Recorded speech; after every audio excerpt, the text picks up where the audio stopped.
This is Straight Talk with it levitating Greg Penn, the Preacher Man, and his sidekick Shannon Jones. Frank discussions of issues affecting the ATL, Fulton County, the state of Georgia, the nation, and around the world. And now, here they are, live and in living color, the team of Jones and Fan, the Preacher Man. Well, Let's get to it, I'm bitch. here with Ron, and we kind of do a little cut up mess by Shannon. You know, Shannon say he's having his anniversary dinner.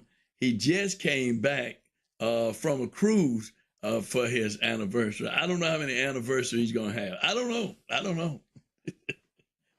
He got a real special lady. When you got a special lady, you know you got to treat her right. Every day of the year is your anniversary. So you got to sometimes you got to do what you got to do, bitch.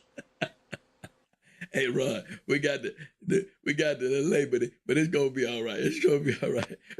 I see it myself. It really I'm unsure how to stop it, but we gonna continue on.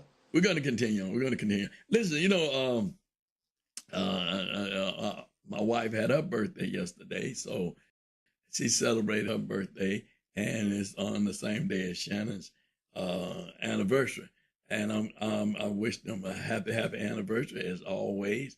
He and Cardia, I pray for his wife, Cardia. I pray for her mightily. Cardia, I'm praying for you. I'm praying for you. Absolutely, bitch. And we lift her up. We lift them up. You know, black love. This is a time for black love, so we celebrate that. We don't have to wait to Valentine's, right? Never. Now, if you wait to Valentine's, you don't waited too late. You too late. Yeah, Valentine. Oh man, you'll buy some candy and flowers, and it's so commercial, and it be buzzing down trying to buy flowers and candies for Valentine. Oh man, if she your Valentine all the time, right?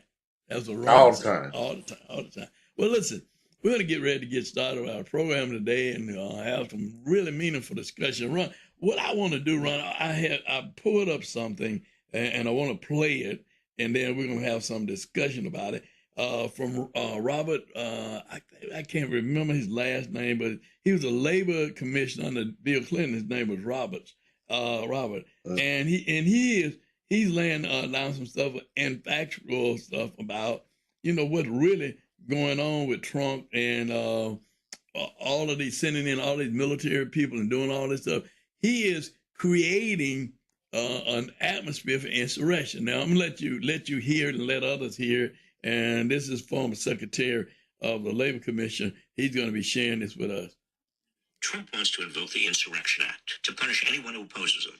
If you take a look at what's been going on in Portland, it's been going on for a long time, and that's insurrection. I mean, that's pure insurrection. I know all of this is frightening, and I don't want to unduly alarm you, but you need to be aware. Trump wants to invoke the Insurrection Act to punish anyone who opposes him. If you take a look at what's been going on in Portland, it's been going on for a long time, and that's insurrection. I mean, that's pure insurrection. I know all of this is frightening, and I don't want to unduly alarm you, but you need to be aware of this imminent danger. It's unfolding very, very rapidly. He's following a 4-point plan that you need to know about. Step 1 is to deploy ICE into so-called blue cities owned by Democrats. These masked and armed ICE agents are wreaking havoc on American cities and violating due process. They're arresting people outside immigration courtrooms. They're raiding homes in the middle of the night and detaining children and adults, including American citizens. They admit to using racial profiling. These aggressive tactics are provoking demonstrations, which leads me to step 2, exaggerate the scale and severity of the protests. Trump has described Portland as a war-ravaged city burning to the ground. But Portland's own police chief has debunked that. The city of Portland is about 145 square miles. This is one city block. Even the events that are happening down there do not rise to the level of attention that they are receiving. And Trump continues to describe Chicago as a war zone. But recently, that's because of ICE agents who've sprayed tear gas, pepper balls, and rubber bullets into crowds of journalists and protesters gathered outside a detention facility. But that doesn't seem to matter to Trump. It's all part of a plan to establish a pretext for step 3, deploy National Guard troops. Trump is deploying hundreds of National Guard troops from red states like Texas into blue states like Oregon and Illinois against the wishes of Democratic governors. This is continuing to enrage an already already outraged public, which is the whole point. Trump wants to stoke actual violence, which would make it easier for him to unleash the final step in his plan, which is step 4, invoke the Insurrection Act. The Insurrection Act empowers the president to federalize the National Guard and use the U.S. military to suppress civil disorder, insurrection, or armed rebellion against the government. Everything done by Trump has been a preamble to invoking this act and being able to unleash troops against his perceived political enemies who oppose his regime in advance of the 2026 midterms. It would be the ultimate step in Trump's authoritarian power grab. There are fights happening in the courts right now that could put a stop to all of this. Even Trump's own appointed judges in the federal courts are standing in opposition to him. And you have a role to play too. Trump and his enablers want violent confrontations in order to justify their moves. So please, remain peaceful if you protest, or if you encounter ICE agents or National Guard troops where you live. Do not give Trump what he wants. Instead, record what you see and post it. Send it to local media. Do whatever you can to chip away at the false narrative Trump and his cronies are trying to build as a pretext for unleashing their power grab and stripping away our freedoms. And please help spread the word about what Trump is planning by sharing this video. All right. I wanted to just share that, Ron, and I want to get your thoughts about it. And I want to do a preempt. You know, what Trump is doing it, and people see him doing it. Let me use from a scripture standpoint. Daniel talks about it in the 8th chapter. He talks about the kozon and the moray, right? Kozon meaning revelation knowledge, moray meaning sight knowledge, what appears. People are blinding themselves to what they really see.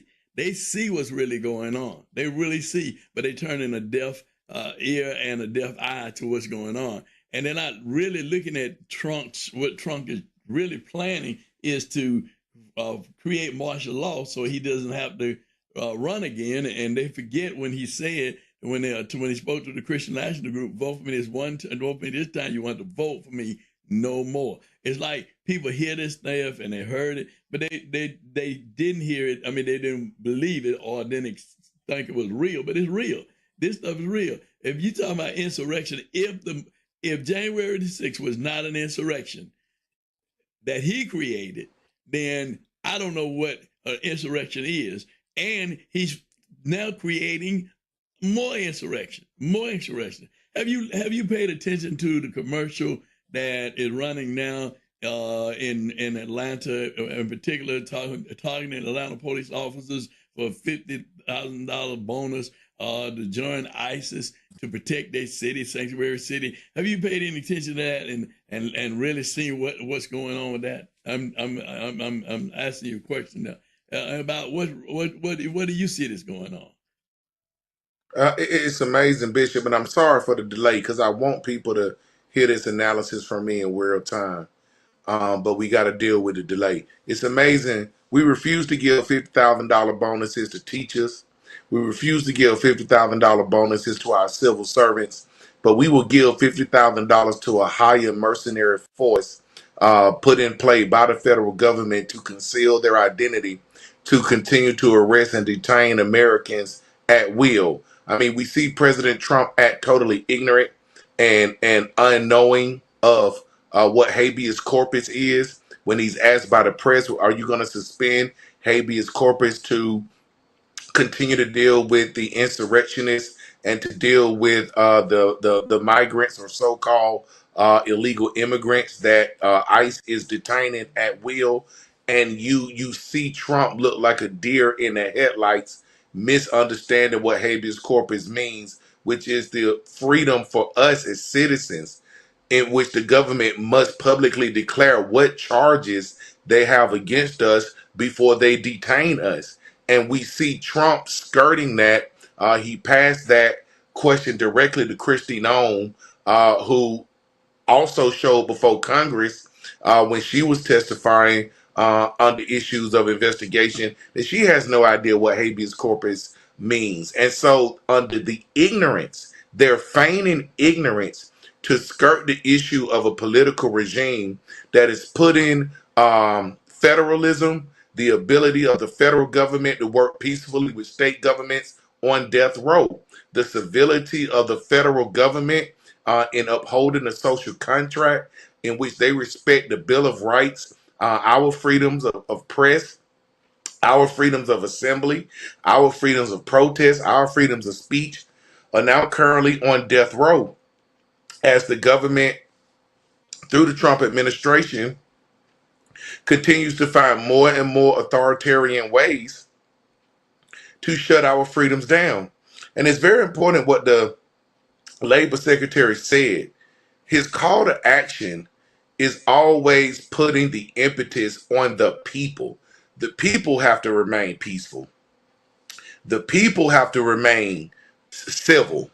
The federal government apparently has the right to exact baseless violence against us. The federal government apparently has the right to arrest us at will, and we respond with integrity. If we respond to protect our bodies, to protect our properties in a way that the federal government deems to be extreme, then that gives license to the federal government to authorize the overreach that they themselves set into play. Notice the hypocrisy here, Bishop. Notice the way that the federal government and the Trump administration gets to have things on both sides, that they get to initiate the violence, they get to initiate the public disturbance. They get to initiate deploying federal troops and sworn in troops, as you mentioned last week. Many of these troops are not just National Guard. They are sworn in military troops whose only authorization is to be working abroad. The military doesn't have authorization to be within the U.S., the contiguous U.S. or Alaska or Hawaii. But yet we are deploying sworn troops, and we keep saying American cities, but we have to be specific that Trump is destabilizing the political areas in this country that voted against him.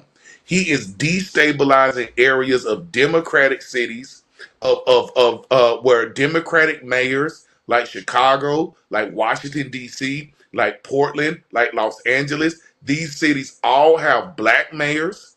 These cities all have Democratic governors, and he is able to pick. Trump is who I'm talking about. President Trump is able to pick his political opposition and destabilize those communities with impunity. Because as I have been saying for weeks, Bishop, for years, we have allowed the white nationalist platform to lie to us. The white supremacist platform has been able to invent facts, to invent the realities that they want, to execute the policies that they want. The extremism of the federal government and the militarism of the federal government has been executed in the black community for years. Now, when the federal government was shutting down the Black Panther Party in California in 1968 and had a federal raid on a Black Panther Party location, burned it to the ground, forcing the remaining Black Panther members to evacuate totally nude, to ensure that they were armless, without arms, so they could be taken into custody so-called peacefully. America had no problem with that. As many Black Panther leaders said at the time, like Assata Shakur, who has now recently transitioned to be an ancestor, may she rest in peace. She insisted her innocence as she was charged with killing a police officer, and she declared that the nature of those charges were erroneous and fraudulent. She was able to rescue herself out of prison and received asylum in Cuba. And while these federal overreaches and militarism were centered in the black community, nobody had a problem with that. In 1985, when governments burned down the Philadelphia-based MOVE organization, from a helicopter, they dropped an incendiary device on the headquarters of the MOVE organization, burned it to the ground, and actually burned down 6 or 7 additional properties, residential properties, to forcibly remove that political activism in the black community. Again, nobody had a problem with that. So now let's look in again in 1968 when the federal government removed Native American protesters from the Alcatraz or the formerly Alcatraz prison, when Native American protesters took that over in 1968 to reclaim their ancestral land, and the federal government went in and forcibly remove them. Nobody in America had an issue.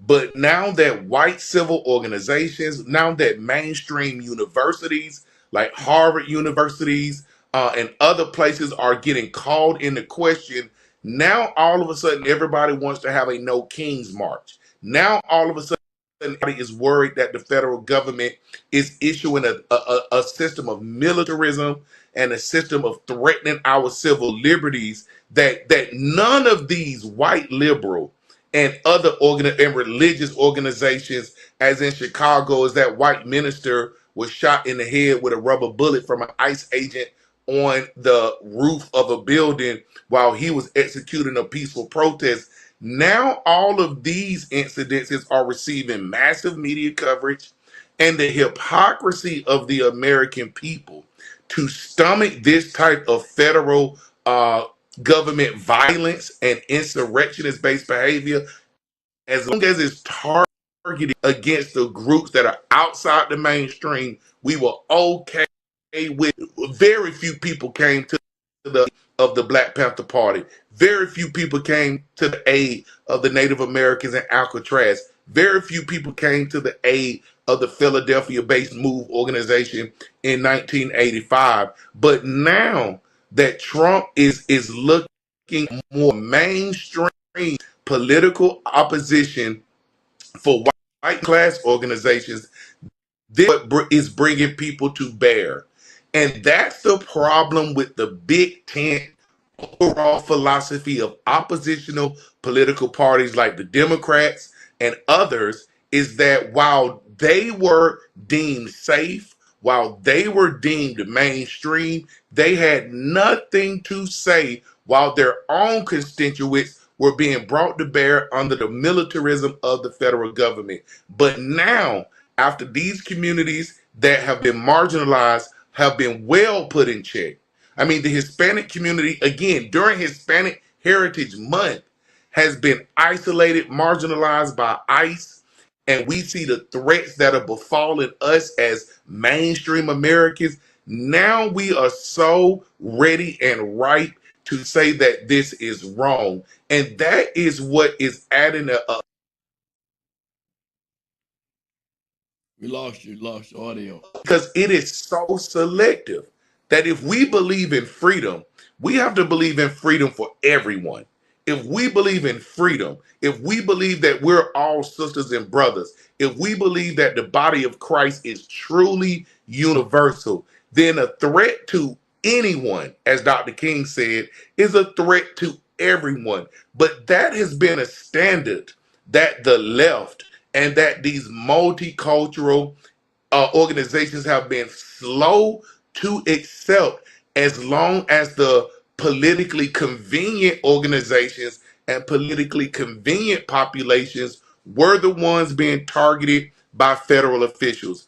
But Trump has now created a situation supported by other white nationalist figures like the recently departed Charlie Kirk, who consistently put into the American rights mainframe a soft civil war ideology in which people who vote against the interests of the white nationalist platform, people who vote against Christian nationalism, people who vote against the top 1% economic and political goals, are now deemed anti-American. And so we are seeing that a lot of mainstream or formerly mainstream organizations are being swept up in this fervor of nationalism, in this fervor of fascism. And we see that the resistance to that is really inept, even though we do see people in the street in Chicago. People are in the street in LA. People are in the street in Portland.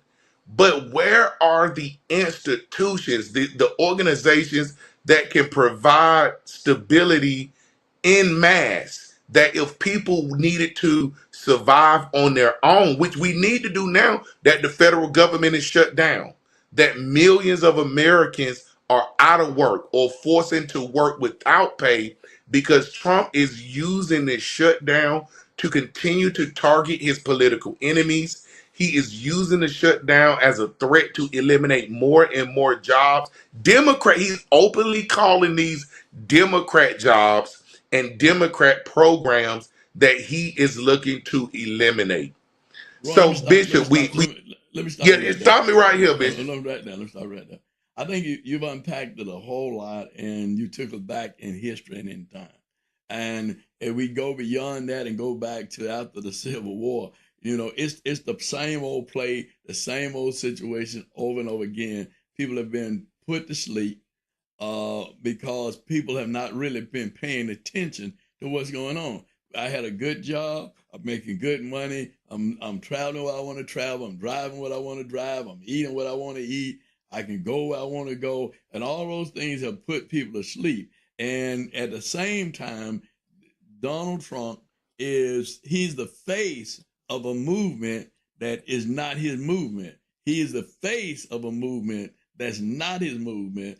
But Donald Trump right now is in the seat to make those decisions. You're talking about a man who wants to get the Nobel Peace Prize, who's creating chaos and dysfunctionality and no peace in your own country, but you're working and bringing peace in other countries, but you're creating discord in your own country and uncertainties in your own country. So how could you be a man of peace when you're a man of war? When you take the military and you bring them in and you tell them, hey, listen, you guys have got to do what I want you to do and go in these states that are Democratic states or states that are ran by Democrats and take those states over and put the fear of God in them or the fear of me in them, that they won't do that. That they'll stop because we're going to starve them out.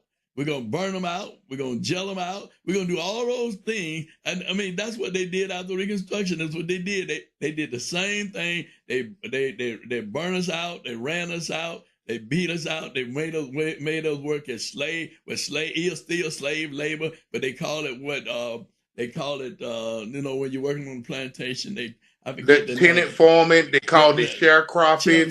Yeah, Sharecropping. that's what they called it. Yeah, the same thing. It's the same thing all over again. It's just played another way, and people not knowing their history, especially young people not knowing their history, and because they don't know their history, then history repeats itself because a man that does not know his past bound to repeat it, and it's been said over and over again in the future. And this is what we're seeing, Ron, over and over and over again. But one thing that I led with the lead story was talking about Marjorie Taylor Greene. Shannon called him Marjorie Taylor Lie. And I spoke with him before we go. He said, well, wow, man, I want to be on to talk about that because the clock is right twice a day. And I'm saying, hey, listen, Marjorie Taylor Greene has not broke away from the Republican Party. She's saying that she's bringing away from the maggot party because she sees that this whole thing is really about Donald Trump and covering up Epstein file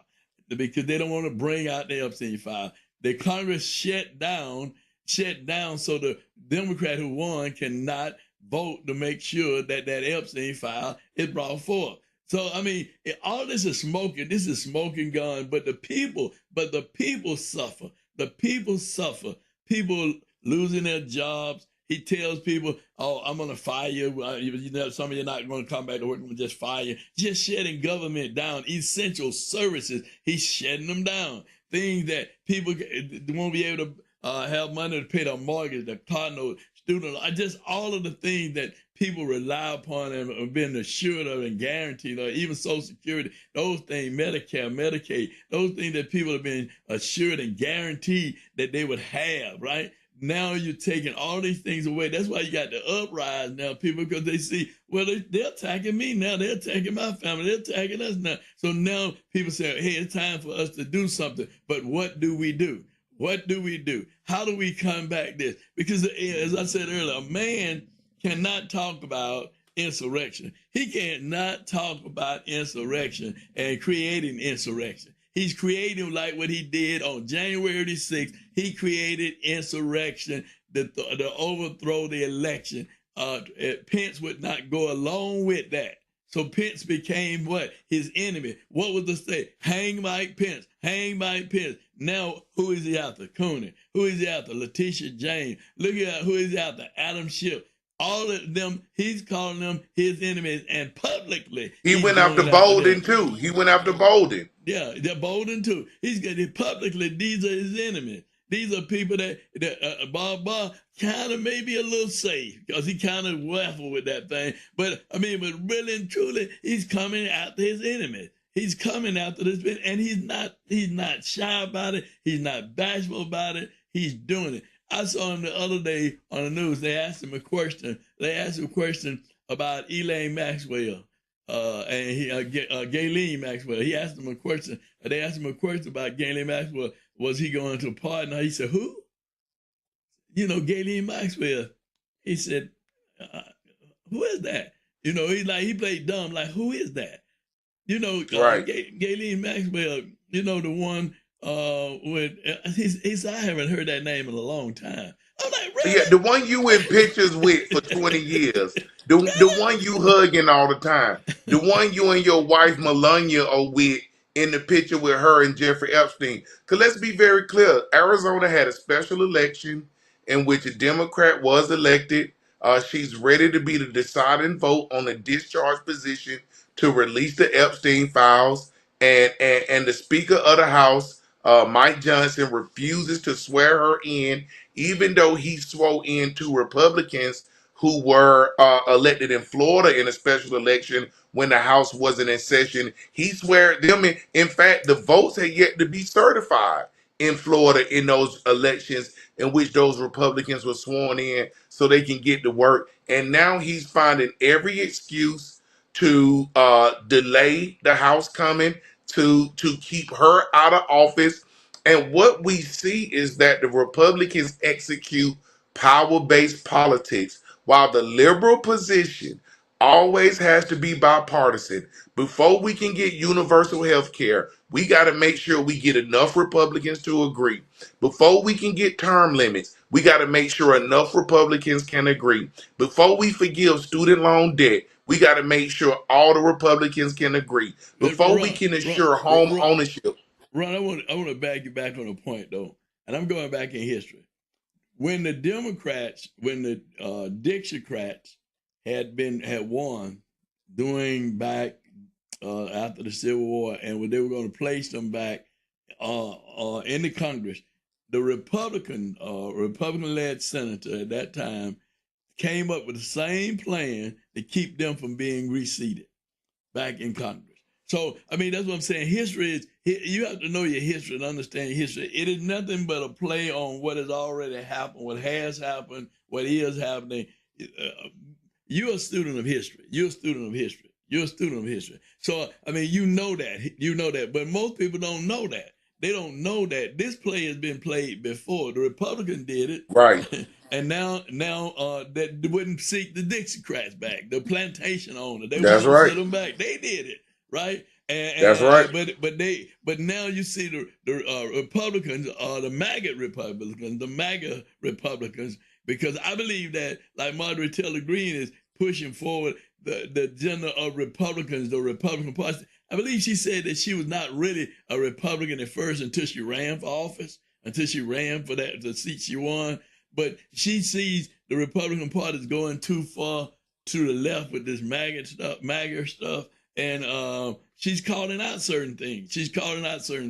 That's bold on her part. But the reality of it is it is time for her to be reelected also too. So we got to watch what she's saying and what she's doing, because she's still saying that. Well, I'm not against President Trump. I'm just believing that we need to go down another road versus the road that we're going down. So we call it politics, not politics, because that's what we see in a lot of politics, not a lot of politics. Yes, sir. They're not looking out for the least, the less, the lost, and the left out.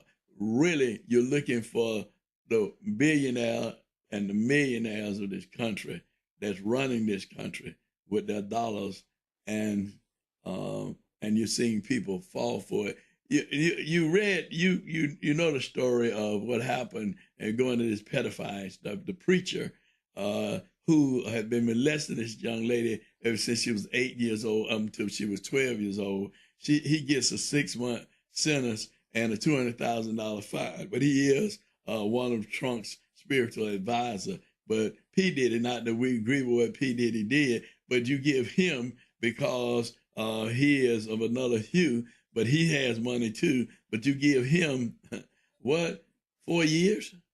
Right. You give him 4 years. Okay, now you're gonna break him.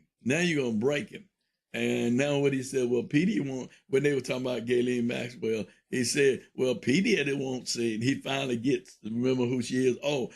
P. Diddy, he wants a pardon too. I haven't decided whether or not I was going to pardon P. Diddy or her. I mean, he has. I ain't gonna say selective memory. He has a memory that would say he tells so many lies, and he believe his own lies, and he think people gonna believe his lies, and you don't go along with what he go along with. Off with your head. That's what he's doing. So the question for us: where do we go from here? I mean, that was a great question God asked. Where do we go from here? If we want to preserve this system, in which the control of this system is in the hands of the top 1%, who continue to consolidate media sources, who continue to consolidate corporate conglomerates, and concentrating the means of production into a smaller and smaller amount of hands. I mean, we can count on one hand the amount of people who control information. We got Zuckerberg controlling social media, Facebook. We got Elon Musk controlling Twitter. You with TikTok, who's that guy? Is it Ellison who is looking to buy TikTok from the Chinese government so that they can operate it here? And all three, this billionaire triumvirate controlling information, are solidly in the Republican and less than the Republican camp. They're MAGA millions under Donald Trump as they all attended the inauguration. Trump started this presidency by announcing to the world that the billionaires who used to be opposed to him during his first term have all of a sudden come around, have all of a sudden decided to join in the camp. And Bishop, I have to say something about these movement of billionaires all over the world. These billionaires like Zuckerberg, like the Sackler family, the owners of Monsanto food production, they're these mansion underground facilities in which they can maintain a luxurious lifestyle for 4 and 5 years. This is the new fad amongst the top 1%.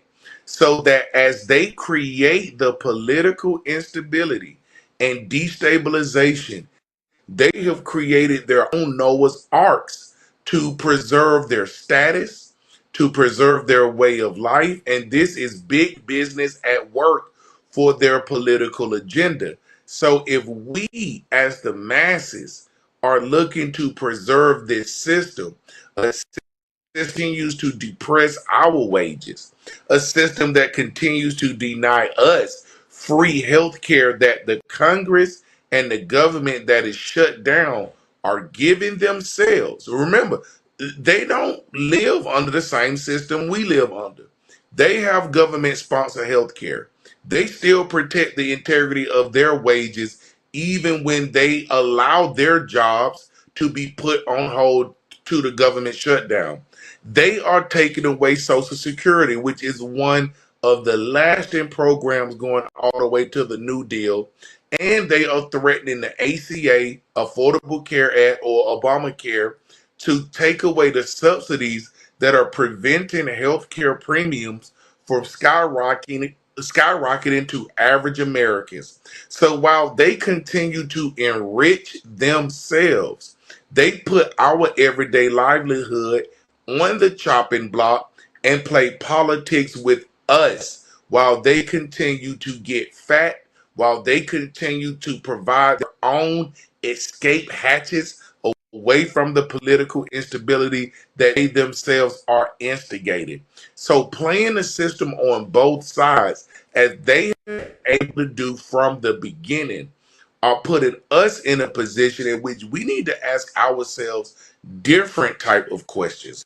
Can we develop the relationships and organizations within ourselves that allow us to maintain our way of life? Because if we keep dependent on the federal government, then we're going to be putting ourselves on the in jeopardy. We're going to be putting our civil liberties on death row, because I want to emphasize these are the government programs that are creating political instability. They are destroying the fabric of this nation with public money. The taxes that we pay, that if you're coming home tired from work, if you have to leave your family early in the morning to go to work, then the taxes that your federal government is taking is putting the troops on the ground that are harassing you. That it is your own work and your own effort that is tying your hands into bondage. The Bible declares that as idolatry.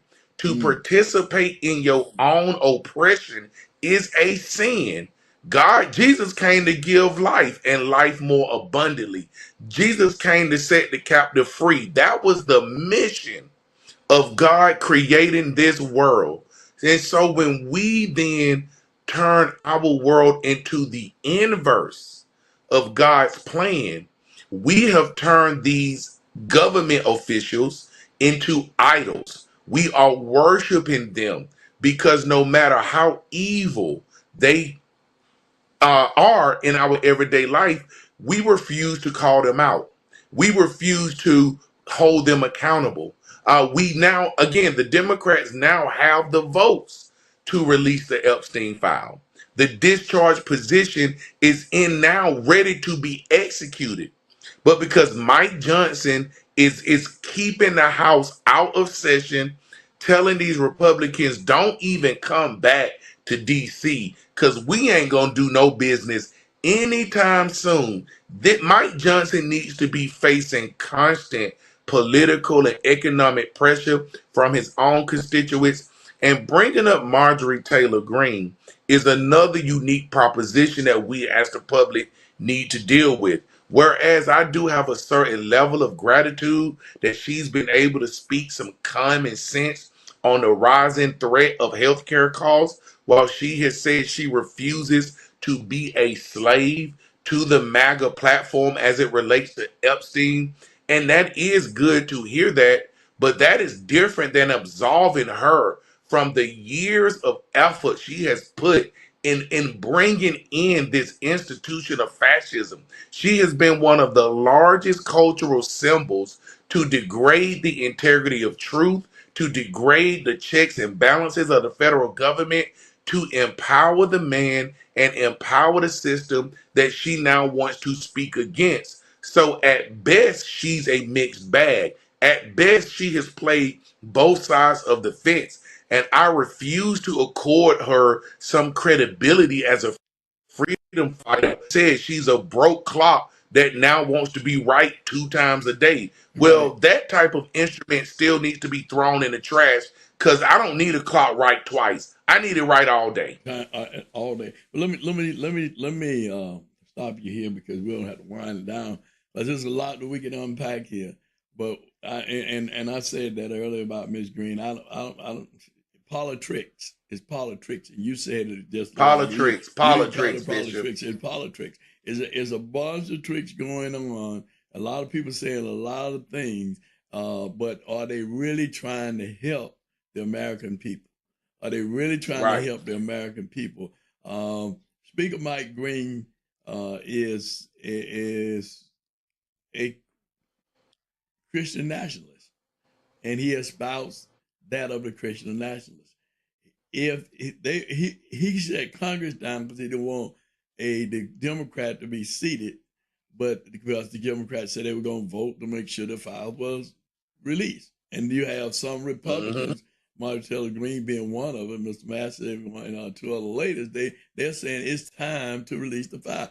Why are they saying it? Because they're getting pressure from their district. Why is Marjorie Taylor Greene making a statement? Because she's getting pressure from her district. So I'm saying the people who are out there that's listening to us, I don't care what part of the country you're in, put pressure on those people that are in the house. Marching in the street is good if you're putting pressure on the people who actually vote. Are you going to their house? Are you going to their places of worship? Are you going to those places where they congregate at, letting them know that we see you for what you are doing? If you are, I don't care if you're in a Democratic state that vote Democrat or Republican, put pressure on them to let them know that we Americans do not like what you are doing by you getting a check and you asking people to work every day, and they're not, and the president is saying they may not get paid. That is slave labor.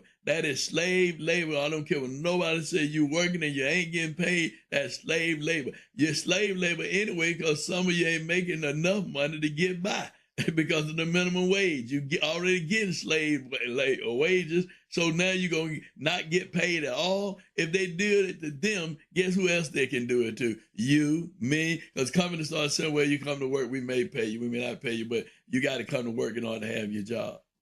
But we're going to cut out your health care benefits, we're going to cut out your pension benefits, and you won't get Social Security anymore.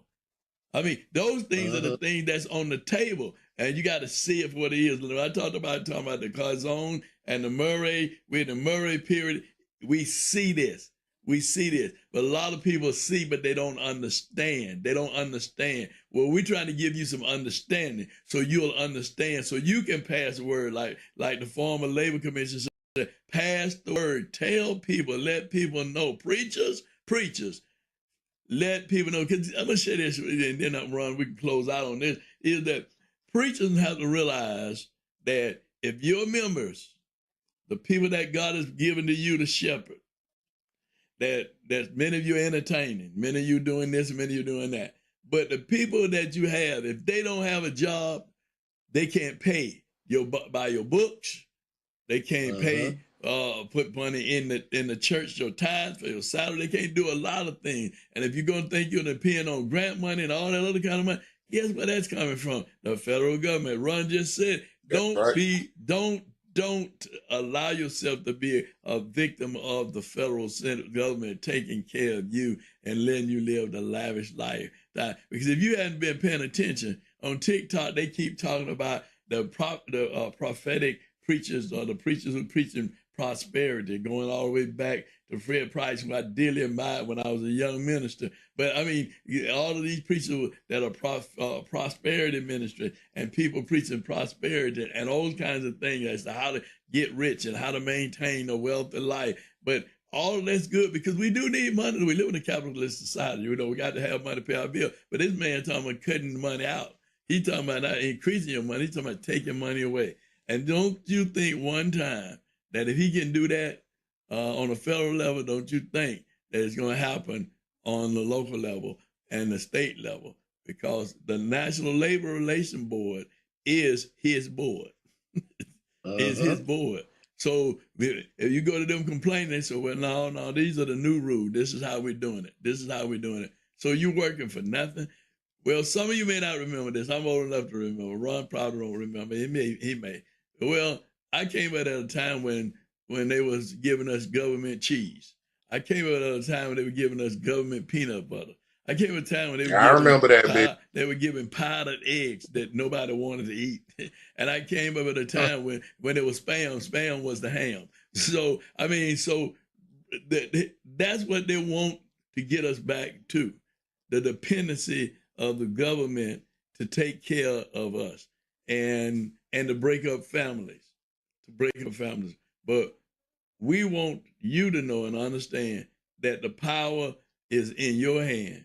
God is in control, and God is going to lead us, but we got to follow God and his leadership. and we got to know our history, because of people that don't know their past, they're destined to repeat it. Why you think they want to take the books out of school? The history books, Black history, and all those other things. They don't want you to know your history. Why did they take PBS off? Because they were talking about history. All of these things, they were talking about history. They don't want you to know your history. They want to feed you the history they want you to have, and then you buy into that. Talk to some of the elders of the village, some people who live this life, who live long enough to know what's going on and what's being repeated. A new day, right, but the same old thing. Well, thank you so much, Ron, for being with us tonight, and hopefully we'll have Shannon back with us. He'll be out for the next honeymoon of anniversary or whatever. He'll be out for it. Miss C will be. Well, we all deserve a honeymoon, Bishop. Living in the times we live in, you know, if you have an opportunity to be with your loved ones and enjoy, that is a great response to oppression. Loving your loved ones, enjoying yourself, finding ways to bring peace and happiness and kindness into your life is such a threat to this authoritarian regime, because seeing us happy, a happy people, a creative people, are a people who are able to end tyranny. Well, you know what? And that's how we made it over before, because we were happy in the midst of all of the foolishness that we were being oppressed with. And we had our abiding faith in a higher power, God Almighty, because we knew that that with Him we could make it. Our parents did. And Ron, you bring something that I got to say this, because when you said about a happy family and stuff, and sitting at the breakfast table eating with father, mother, and brothers and sisters, that was a blessing. The Black family is broken up. Broken up, you know. And with those of us who had our parents, and that we could sit down and eat and talk and don't know how did your day go and all this kind of stuff. It was very important. And the other key important is that they made sure we was in church as young people. We had to go to church every Sunday. And if you didn't go to church, you couldn't go out and play. You had to go to the house of God. Yeah, but now it's not a prerequisite. That ain't, you don't have to. You can stay in the bed and you can watch it on your phone, or you can watch it on TV. Yeah, the Bible said, fill not to resemble yourself with fellow believers. So if you're not going to Sunday school, get your kids in Sunday school. You get in Sunday school. Know more about the Word of God, because we're living in that time when we're going to need Him, and then we do need Him.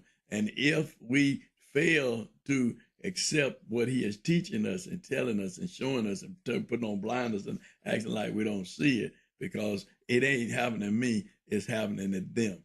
Well, them is you, because you're next. You're next in line. You're next in line. Well, this ain't been nothing but straight talk with yours truly, great fan, the preacher man, and Ronald Allen, the Reverend Dr. Ronald Allen, an historian, and we appreciate him for being a part of our program here. I said service. Our program here, Straight Talk, each and every week, just sharing the real meaningful and heartfelt message. Hey, like our program, share it, subscribe, make comments, and do send news and information to Miss C at Straight Talk News 1362 at gmail.com. Well, until next week, this ain't been nothing but Run. What? Straight Talk. Want to be a guest on Straight Talk?